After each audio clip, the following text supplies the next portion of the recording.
안녕하세요. 은퇴 이후의 삶을 함께 이야기하는 채널 부자아빠 100억입니다. 제 채널을 구독해주시는 분들 대부분이 은퇴를 하셨거나 은퇴를 앞두고 있는 분으로 알고 있습니다. 그래서 여러분께 도움될 만한 은퇴 후의 삶을 보낸 이야기를 하려고 합니다.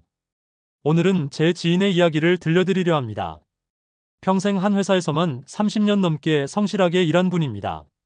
새벽 5시에 일어나 도시락 싸서 출근하고 회식 끝나도 밤 11시에 다시 자료 챙기러 사무실에 들르는 그런 사람. 동료들이 인간 기계 같다라고 농담할 정도로 성실한 분이었습니다. 그렇게 평생을 회사만 바라보고 달려왔는데 드디어 정년퇴직 날이 다가왔습니다.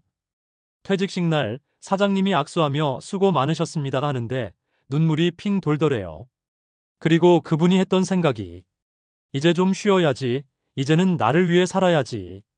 그렇지만 직장인이 출근을 하지 않으면 며칠만 지나면 온몸에 좀이 쑤시고 뭘 해야 할지 몰라 통장에 있는 잔고로 무엇이든 해보겠다는 생각을 하면서 잘못된 선택을 합니다. 평소 커피를 좋아하여 바리스타 자격증도 따고 커피를 누구보다도 사랑한다고 자부하던 사람이었습니다.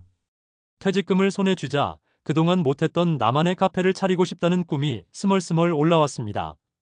내 가게 하나 차려서 사장님으로 살아보자. 이제 남 밑에서 일할 일은 없겠지. 그분은 평생 다른 사람 밑에서 지시만 받다 보니 자기 이름 간판 단 가게를 갖는 게 로망이었답니다. 주변 지인들이 말렸습니다.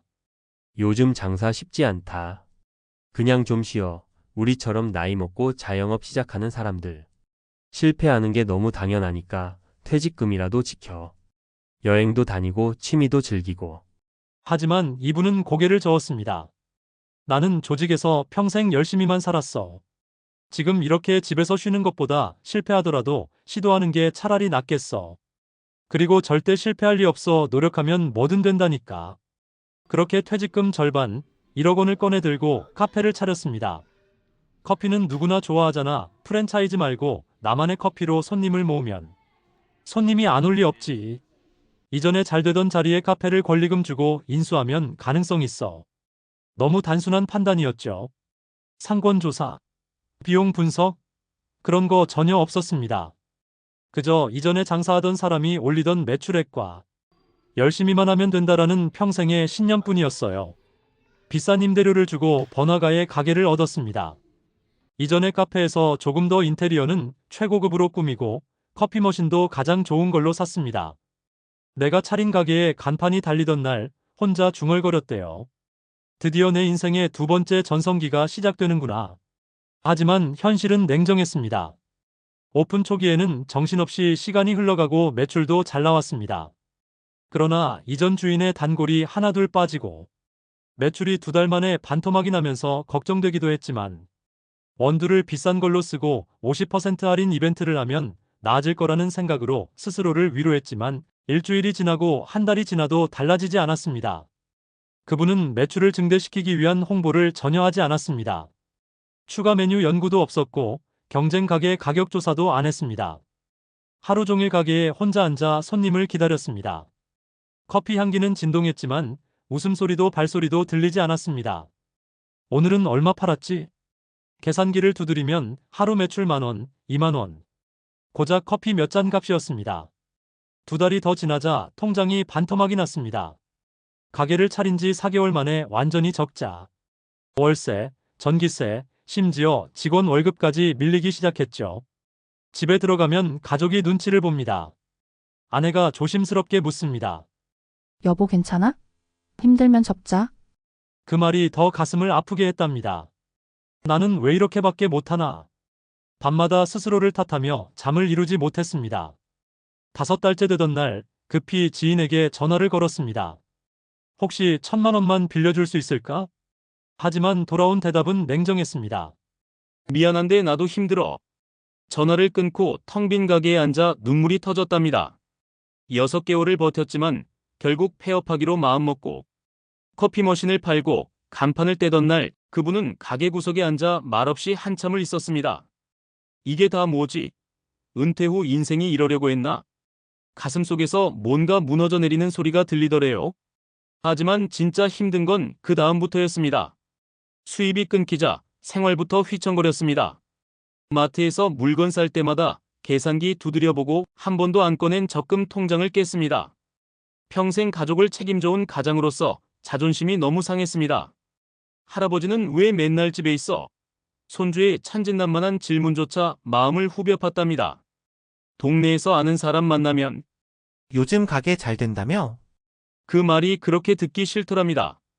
대답 대신 억지로 웃고 돌아서지만 집에 오면 혼자 방에 틀어박혀 울었습니다. 자신감은 완전히 바닥났습니다. 나는 이제 뭘 할 수 있지? 앞으로 남은 인생은 어떻게 살아야지? 마음속에서 모든 게 무너져 내렸습니다. 하지만 시간이 조금씩 해결해 주었습니다. 이게 내 길이 아니구나. 그래도 해봤으니 후회는 없다. 실패를 인정하니 오히려 마음이 편해지더랍니다. 그리고 그분은 이렇게 말했습니다. 퇴직금은 실험자금이 아니다. 전 재산을 걸면 안 된다. 작게 시작하고 시장을 시험해 본 뒤 확장해야 한다. 좋아하는 것과 잘하는 건 전혀 다르다. 사업은 취미가 아니라 철저히 준비해야 하는 현실이다. 폐업 후 한동안 아무것도 하지 않았습니다. 억지로 새로운 사업을 찾으려 하지도 않았고 조급해하지도 않았습니다. 대신 작은 취미 활동을 시작하고 친구들을 만나며 조금씩 회복했습니다. 지금은 크진 않지만 마음 편히 할 수 있는 일로 전환해 꾸준히 생활비를 벌고 있습니다. 그리고 마지막에 이렇게 말했습니다. 망했지만 덕분에 진짜 하고 싶은 게 뭔지 알게 됐다. 내가 원하는 건 장사가 아니라 자유롭게 사는 거였다. 그걸 깨달은 것만으로도 값진 경험이었다. 저는 이 이야기를 들으며 많은 걸 느꼈습니다.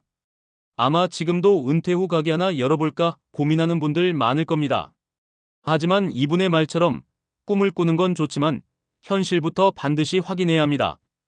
통장부터 열지 말고 먼저 계산기를 두드려야 합니다. 망해도 인생은 끝나지 않습니다. 하지만 준비 없이 뛰어들면 상처가 너무 깊습니다. 여러분은 꼭 같은 실수를 반복하지 않으시길 바랍니다. 실패는 누구나 할 수 있지만 같은 실패를 반복하면 안 됩니다. 이상으로 지인을 통해 들었던 이야기를 각색하여 소개해드렸습니다. 아직 은퇴를 하지 않은 분들은 은퇴 후의 삶을 고민하시고 이미 은퇴하고 생활하시는 분들은 깨달으신 것이 있을 겁니다. 그런데 가장 중요한 것은 이러한 이야기들을 접하면서 나의 삶을 어떻게 살 것인가 고민해보는 것입니다. 흔히들 은퇴 후 퇴직금으로 잘못된 선택을 하고 불행한 삶을 살아가는 모습을 보이기도 합니다. 그렇기 때문에 쉽게 퇴직금을 털어넣는 행동보다는 퇴직 전부터 생각하던 사업을 구상하고 현실화시켜보거나 재취업을 준비하는 분이라면 미리 준비해야겠습니다. 간혹 들려오는 성공 소식에 쉽사리 선택하여 불행한 노후를 보내지 마시고 한 번뿐인 나의 인생을 현명하고 풍요롭게 즐겨보시기 바랍니다. 여러분께 더욱 도움되고 재미있는 이야기로 다음 영상으로 또 찾아오겠습니다. 감사합니다. 지금 다시 시작해도 늦지 않았습니다.